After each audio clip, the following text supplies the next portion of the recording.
안녕하세요.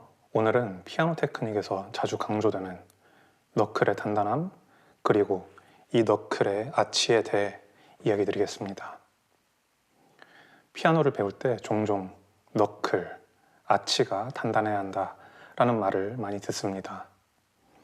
하지만 이것이 오히려 테크닉적인 유연성을 방해할 때가 많습니다.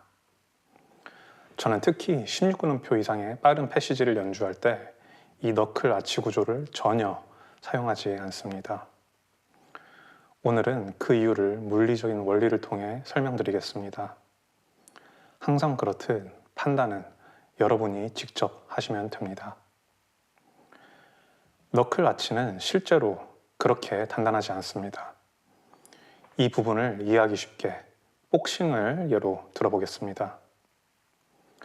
복싱에서 훅을 날릴 때 선수들은 이런 식으로 주먹을 뻗지 않습니다. 대신 이것을 이렇게 접어서 칩니다. 이런 식으로요.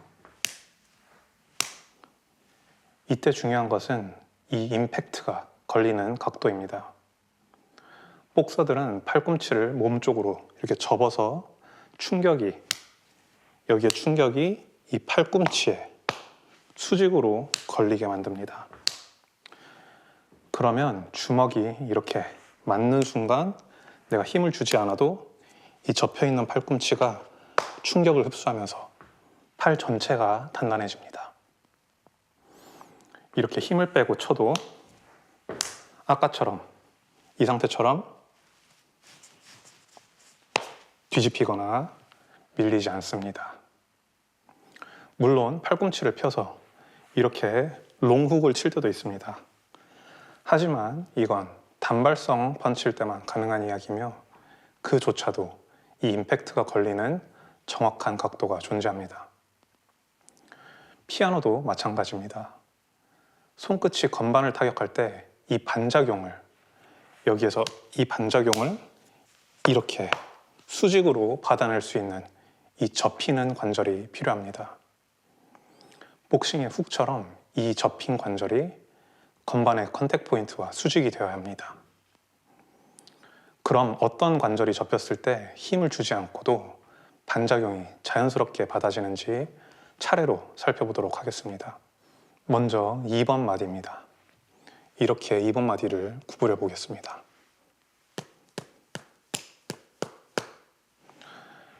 이 구조는 단단하면서도 매우 훌륭합니다. 저는 이 2번 마디를 매우 애용하는데 이때 이 손 모양이 위에서 보면 마치 고양이 손처럼 보여서 저는 이 2번 마디를 구부려서 이렇게 수직으로 이 임팩트를 받아내는 이 손 모양을 고양이 손이라고 부릅니다. 옆에서 보면 건반에 거의 수직으로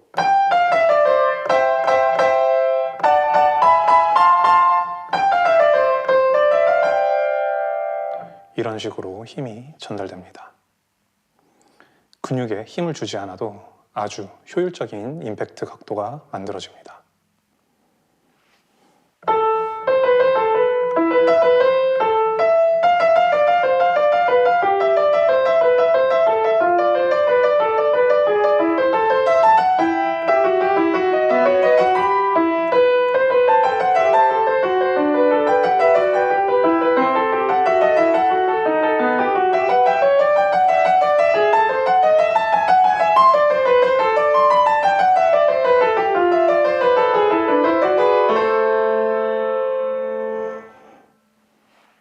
이제 3번 마디, 즉 너클을 살펴보겠습니다.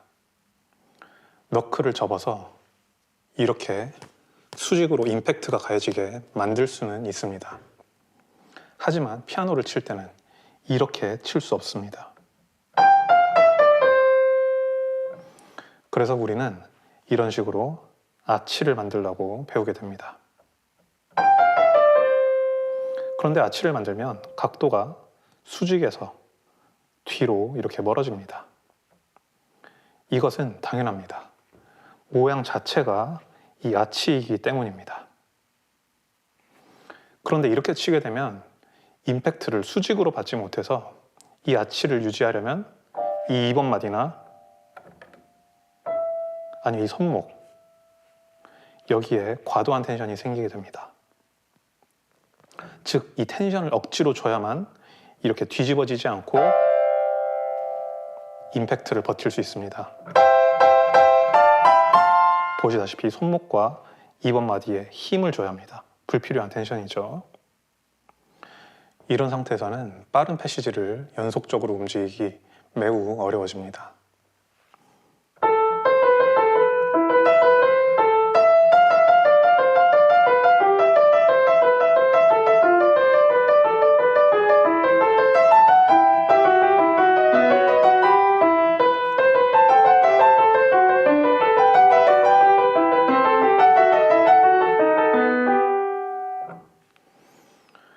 여러분도 이 방식으로 16분음표를 쳐보시면 손가락이 굉장히 뻣뻣하다는 것을 느끼실 겁니다.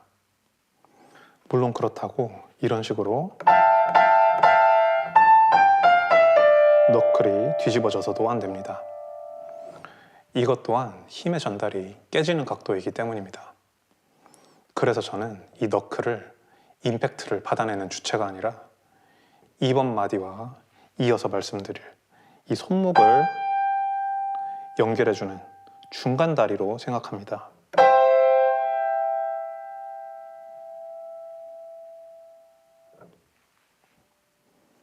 마지막으로 손목입니다. 손목은 임팩트를 받아내기 매우 좋은 관절입니다.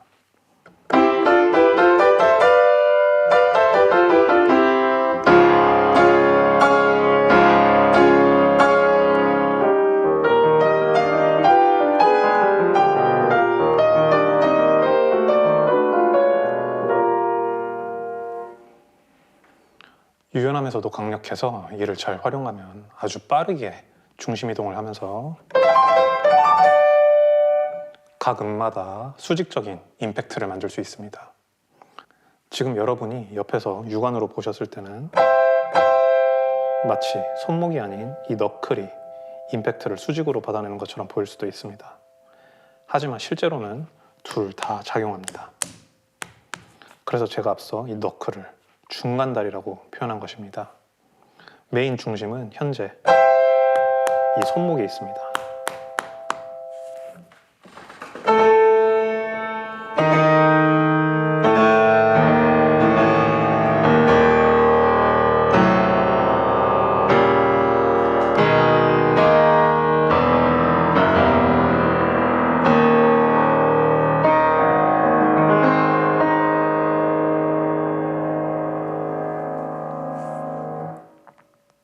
중요한 것은 이것이 아치 모양이 아니고 너클을 통해 손목이 임팩트를 이런 식으로 수직으로 받아낸다는 점입니다.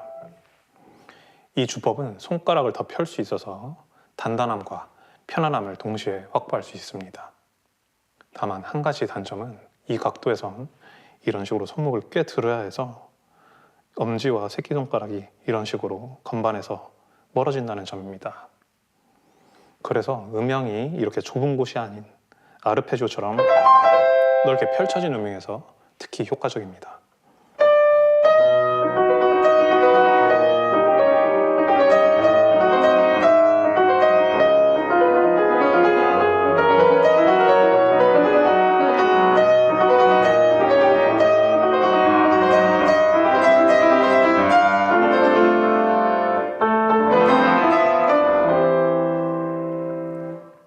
반면 음영이 좁고 촘촘한 패시지에서는 2번 마디의 중심 컨택이 훨씬 효율적입니다.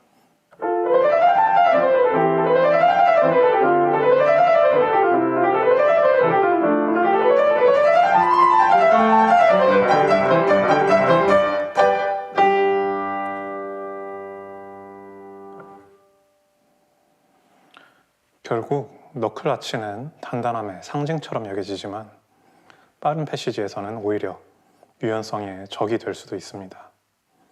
우리가 진짜로 찾아야 하는 것은 힘이 아니라 각도, 즉 최소한의 힘으로 최대한의 임팩트를 만들어내는 구조입니다.